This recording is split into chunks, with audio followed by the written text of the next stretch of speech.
김대감 댁 만석군 며느리 시험에 한 달 동안 먹을 쌀을 3대박 주었는데, 아니 글쎄 저 고아 소녀는 하루에 한 대박씩 배 터지게 밥을 먹고 있다잖아. 에이그, 애초에 시험이고 뭐고 하얀 쌀밥이나 배 터지게 먹고 가려는 속셈이겠지 뭐. 10길 물속은 알아도 한 길 사람 속은 모른다는 옛말이 있지요. 비단 옷을 걸쳤다고 다 군자가 아니요. 남루한 무명 옷을 입었다고 그 품은 뜻마저 빈천한 것은 아닐 테지요. 한양제일의 부를 자랑하는 만석군 가문에서 셋째 며느리를 드리는데, 글쎄 내노라 하는 양반간 교수들을 모조리 제치고 부모 일은 13살 고아 소녀가 떡하니 안방마님 자리를 꿰찼다고 합니다. 뼈대 있는 가문들도 두 손 두 발 다 들고 도망친 지독한 시험에서 과연 이 작고 맹랑한 소녀는 어떤 기상천외한 지혜를 발휘했던 것일까요? 오늘의 이야기 속으로 빠져보시죠. 한양 하늘 아래 날아가는 새도 엽전으로 떨어뜨린다는 만석군 김만석 대감. 그 어마어마하고 으리으리한 기아집 대문 앞에 어느 날 참으로 흉흉하고 회개한 방이 하나 나붙었습니다. 내 셋째 아들의 며느리를 구하노라. 허나 조건이 있느니라. 후보는 제 몸종 하나만 데리고 저 으슥한 별채에 갇혀 꼬박 한 달을 버텨야 하며, 내가 내어주는 식량은 오직 쌀 3대박 뿐이다. 그 기간 동안 절대 문 밖을 나설 수 없다. 아이고, 세상천지에 이런 기막할 노릇이 어디 있습니까?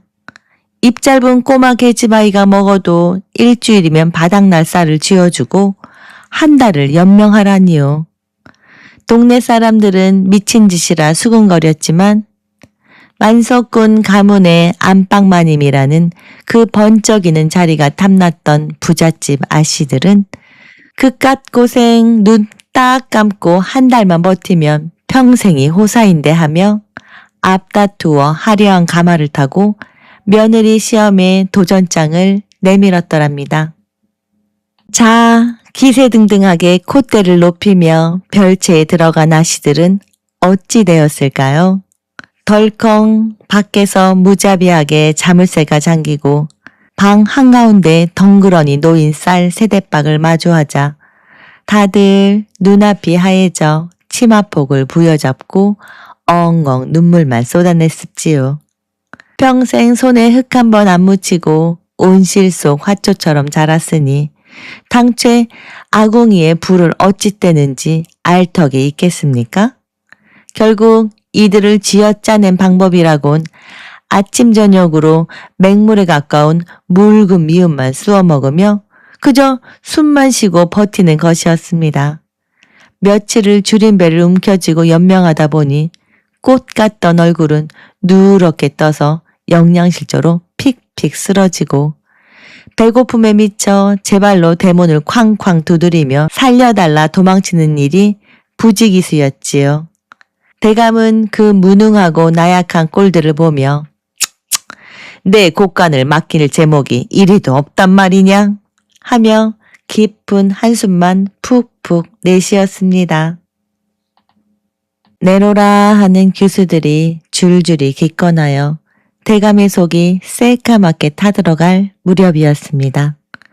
마침 그 동네에서 13살 된 총명한 고아소녀가 홀로 살고 있었지요.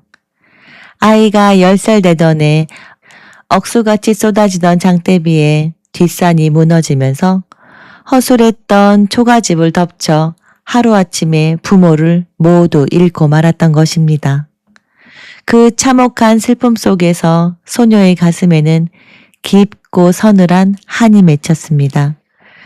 가난하고 낡은 집 때문에 부모를 잃었다는 비통함에 아이는 매일 아침 저녁으로 하늘을 보며 하루 100번씩 주문처럼 외우고 또 외웠습니다. 나는 무조건 비바람에도 끄떡없는 가장 튼튼한 기와집에 시집가서 떵떵거리며 살 것이다. 그토록 튼튼한 집을 열망하던 아이의 눈에 저 으리으리한 만석군 대감댁에 며느리 공고가 들어온 것은 하늘의 뜻이었을까요? 공고를 보자마자 소녀는 주저없이 대감댁 대문을 향해 당당히 걸어갔습니다. 어딜 감히 고아 주제? 여기서 얼씬거리느냐? 하인들이 몽둥이를 치켜들고 모질게 쫓아내려 했지만 마침 외출해서 돌아오던 대감 앞을 가로막은 아이는 아주 반듯하고 예의 바른 자태로 넙죽 절을 올렸습니다. 비록 부모를 잃어 행색은 남루하오나 제게는 어머니께 물려받은 고든 심지와 재주가 있사옵니다. 부디 제게도 대감님 기회를 주시옵소서. 대감은 꾀재재한 몰골 뒤에 숨겨진 총기 어린 눈빛과 흔들림 없는 기백을 단번에 알아보고 껄껄 웃으며 도전을 허락했지요. 드디어 별채에 들어온 첫날 13살 소녀는 참으로 기막힌 행동을 합니다. 쌀을 아껴가며 미음을 쑤어 먹을 줄 알았더니 첫날, 둘째 날, 셋째 날 매일 쌀 한 대박씩을 솥단지에 몽땅 털어넣어 신나게 하얀 쌀밥을 지어 배 터지게 먹는 것이 아니겠습니까? 그걸 본 어린 계집종은 아이고 애초에 며느리 될 생각은 없고 그저 남의 집 귀한 쌀밥이나 실컷 먹고 도망가려나 보다 하고 혀를 찼지요. 별채 밖으로 매일같이 구수한 밥 짓는 연기가 끊임없이 풍겨나오자 밖에서 지켜보던 하인들도 역시나 근본 없는 고아거지라 재배 채우기에 급급하구먼 하며 흉을 보았습니다. 그렇게 단 사흘 만에 쌀 3대박을 몽땅 바닥낸 소녀는 나흘째 되던 날 아침 빵빵해진 배를 퉁퉁 두드리며 어린 계집종을 불러 조용하지만 아주 단호하게 일렀습니다. 자, 이제 배불리 먹어 기운을 차렸으니 지금 당장 담장 너머로 나가 동네 포목점이나 양반집을 이잡듯 뒤져 돈이 될 만한 싹바느질을 잔뜩 구해오노라. 그렇습니다. 돌아가신 어머니의 어깨너머로 악착같이 배웠던 아이의 손바느질 솜씨는 그야말로 어른들도 혀를 내두를 만큼 정교하고 아름다운 명인의 솜씨였던 겁니다. 소녀가 삭바느질을 해다준 옷감을 본 포목점 주인은 그 신들린 솜씨에 감탄하며 일감을 계속 내어주었습니다. 게다가 이 깔끔하고 완벽한 바느질 솜씨는 며칠 안가 동네방네 쫙 소문이 났고 앞다투어 일감을 맡기니 그야말로 일거리가 산더미처럼 넘쳐났지요. 이리이리 술술 풀리니 소녀는 신이 나서 콧노래를 부르며 바느질을 했고 눈치 빠른 몸종 역시 덩달아 신이 나서 일거리를 바리바리 받아 날랐습니다. 자, 그러니 돈이 얼마나 많이 모였겠습니까? 바닥났던 쌀독에 최고급 햇살을 꽉꽉 채우고도 엽전이 남아돌자 소녀는 이번에는 신선한 쇠고기를 잔뜩 사오라 일렀습니다. 남들은 묽은 미음 한 숟갈 못 넘겨 반송장이 되어가던 그 별채에서 날마다 지글지글 고기 굽는 냄새가 끊임없이 피어오르고 그 고소한 냄새가 담장을 넘어 온 집안을 진동하니 밖에서 비웃던 하인들은 그 기막힌 냄새에 침을 꼴깍 삼키며 그만 턱이 빠질 뻔했더랍니다. 한편 이번 며느리 구하기 사태의 진짜 주인공인 김만석 대감의 셋째 아들. 사실 도련님은 어릴 적부터 그 인물이 옥같이 출중하고 두 형님보다 천자문을 먼저 뗄 만큼 아주 영특하고 총명한 기재였습니다.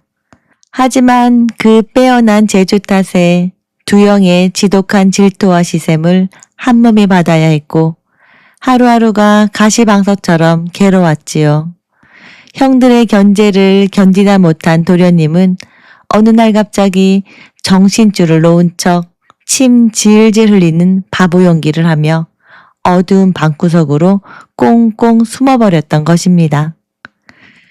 그렇게 남의 얄궂은 시선을 피해 마음 편히 지내던 어느 날 우연히 별채 담장 너머로 고아 소녀의 쩌렁쩌렁한 다짐을 듣게 됩니다.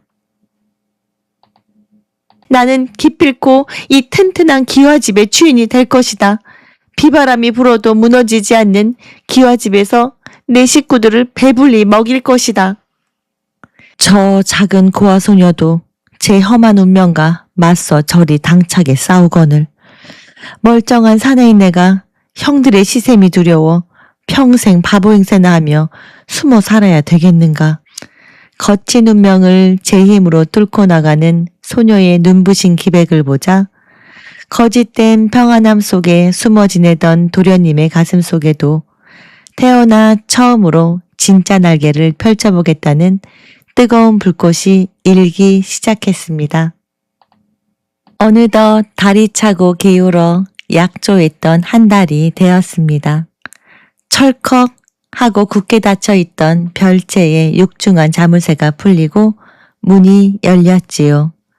동네 사람들은 이번에도 필시 아이가 뼈만 앙상하게 남아 거적처럼 말라 나올 것이라 쑥덕거렸지만 아플싸 이게 웬 조화 속입니까?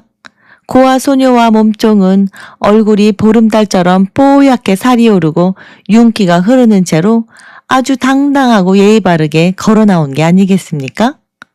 게다가 대감이 한 달 전 내어주었던 볼품없던 쌀 세대박은 임금님이나 드실 법한 최고의 햅쌀로 바뀌어 도간에 넘치도록 채워져 있었고 심지어 그 옆에는 소녀가 바느질로 악착같이 벌어들인 엽정 꾸러미가 작은 산처럼 수북하게 쌓여 있었습니다. 그 기가 막힌 광경을 두 눈으로 똑똑히 확인한 김만석 대감. 껄껄껄 온 동네가 떠나가라 대소를 터뜨리며 무릎을 쳤습니다.